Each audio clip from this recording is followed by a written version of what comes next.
ಹೊಸಕೋಟೆನಲ್ಲಿ PUC ಓದ್ತಿದ್ದ ಮೋಹನ ಪ್ರಿಯಾಂಕ ಮಧ್ಯದಲ್ಲಿ ಸಿಕ್ಕಾಬಟ್ಟೆ love.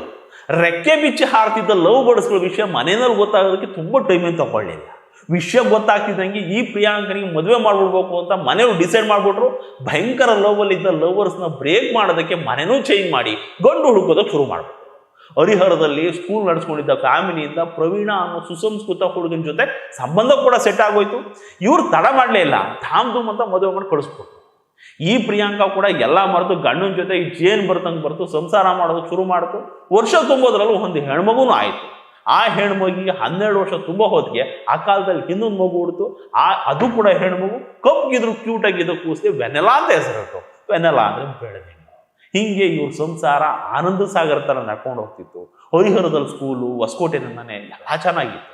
ಇದ್ರ ಮಧ್ಯದಲ್ಲಿ ಜಮೀನಿಂದ ಏನೋ ಲಿಟಿಗೇಷನ್, ಅದನ್ನು ಸಾಲ್ವ್ ಮಾಡೋದಕ್ಕೆ ಅಂತ ಓಡಾಡ್ತಿದ್ದ ಪ್ರಿಯಾಂಕಂಗೆ PUCನಲ್ಲಿ ಡೀಪ್ ಆಗಿ ಲವ್ ಮಾಡ್ತಿದ್ದ ಮೋಹನ ಅನ್ಎಕ್ಸ್ಪೆಕ್ಟೆಡ್ ಆಗಿ ಸಿಕ್ಬಿಡ್ತಾನೆ. ಅದು 17 ವರ್ಷದ ನಂತರ. ಎಂತ ವಿಪರ್ಯಾಸ ನೋಡಿ. ಪ್ರಿಯಾಂಕನ್ ದೊಡ್ಡ ಮಗಳು ಕೂಡ ಇವಾಗ PUC. ಅದೇ ಖುಷಿ ನನ್ನ ಮನೆಗೆ ಬಂದ ಪ್ರಿಯಾಂಕ ನನ್ನ ಹಳೆ ಫ್ರೆಂಡ್ ಸಿಕ್ಬಿಟ್ಟ, ಇನ್ನೇನು ಟೆನ್ಷನ್ ಇಲ್ಲ, ನಮ್ಮ ಪ್ರಾಪರ್ಟಿ ಲಿಟಿಗೇಷನ್ ಅಲ್ಲ ಅವನೇ ಸಾಲ್ವ್ ಮಾಡ್ಕೊಟ್ಬಿಡ್ತಾನೆ ಅಂತ ಗಂಡನ ಹತ್ರ ಹೇಳ್ಕೊಡ್ತಾನೆ.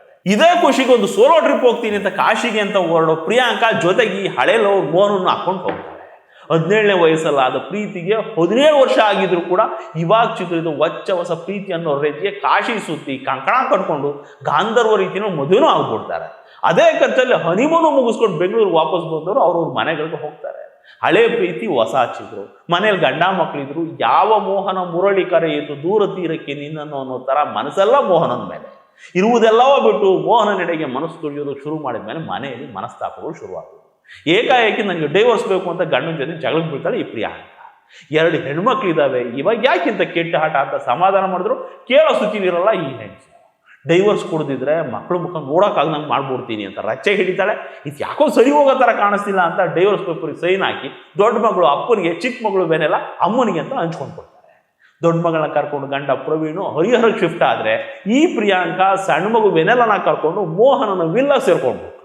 ಹುಟ್ಟಿಸಿದ ಮಕ್ಕಳನ್ನೇ ಬಿಟ್ಟು ಬಂದಿದ್ದು ಮೋಹನನಿಗೆ ಪ್ರಿಯಾಂಕನ ಮಗಳ ಮೇಲೆ ಎಂಥ ಸೆಂಟಿಮೆಂಟ್ ಇರೋದಕ್ಕೆ ಸಾಧ್ಯ? ವಯಸ್ಸಾದ್ರೂ ಪರವಾಗಿಲ್ಲ, IVF ಆದ್ರೂ ಮಾಡಿಕೊಂಡು ಮೋಹನನ ಮಗುವಿಗೆ ತಾಯಿ ಆಗಬೇಕು ಅನ್ನೋ ಕಾತರ ಈ ಪ್ರಿಯಾಂಕ ಅಂತ. ಇಂಥ ಸಿಚುವೇಶನ್ ಇರ್ಬೇಕಾದ್ರೆ ವೆನೆಲಾಗೆ ಎಲ್ಲಿಂದ ಬೆಳೆದಿಂಗು ಹುಡುಗೋದಕ್ಕೆ ಸಾಧ್ಯ? ಇದ್ರ ಮಧ್ಯದಲ್ಲಿ ಈ ಮಗುನ ತಾಯಿ ಮನೇಲಿ ಬಿಟ್ಟು ಮದನ ಮೋಹನನ ಜೊತೆ ಗೋವಾ ಟ್ರಿಪ್ ಮಾಡ್ಕೊಂಡು ಬಂದ ಪ್ರಿಯಾಂಕನಿಗೆ ಬರ್ತ್ಡೇ ಸಂಭ್ರಮ. ಇವ್ರ ಸಂಭ್ರಮ ಮುಗಿಸಿ ಬೆಳಗಾಗೋಷ್ಟರಲ್ಲಿ ಹರಿಹರದಲ್ಲಿದ್ದ ಪ್ರವೀಣನಿಗೆ ಭಾಮೈದ ರಘು ಕಾಲು. ಮಗುಗೆ ಸೀರಿಯಸ್ಸು, ಇವಾಗಿಂದಲೇ ಹೊರಗೆ ಬಂದ್ಬಿಡ್ರಿ ಅಂತ. ಬಂದು ನೋಡಿದ್ರೆ ಮಗು ಇಲ್ಲ, ಹೋಗ್ಬಿಟ್ಟೈತೆ ಅಂತ ಡಾಕ್ಟರ್. ಏನಾಯ್ತು ಅಂತ ಈ ಪ್ರಿಯಾಂಕನ ಕೇಳಿದ್ರೆ ಏನು ಅಂತ ಗೊತ್ತಿಲ್ಲ, ರಾತ್ರಿ ಬಿರಿಯಾನಿ ತಿಂದು ಮಲಗಿದೋಳು ಏಳಲೇ ಇಲ್ಲ ಅಂತಾಳೆ. ಬಿರಿಯಾನಿ ತಿಂದು ಮಲಗಿದ ಮಗು ಮೂಗಲ್ಲಿ ರಕ್ತ ಯಾಕೆ ಬಂತು ಅಂತ ಡೌಟ್ ಬಂದು ರಘು ಕಾಡ್ಗುಡಿ ಪೊಲೀಸರಿಗೆ ಒಂದು ಕಂಪ್ಲೇಂಟ್ ಕೊಡ್ತಾರೆ.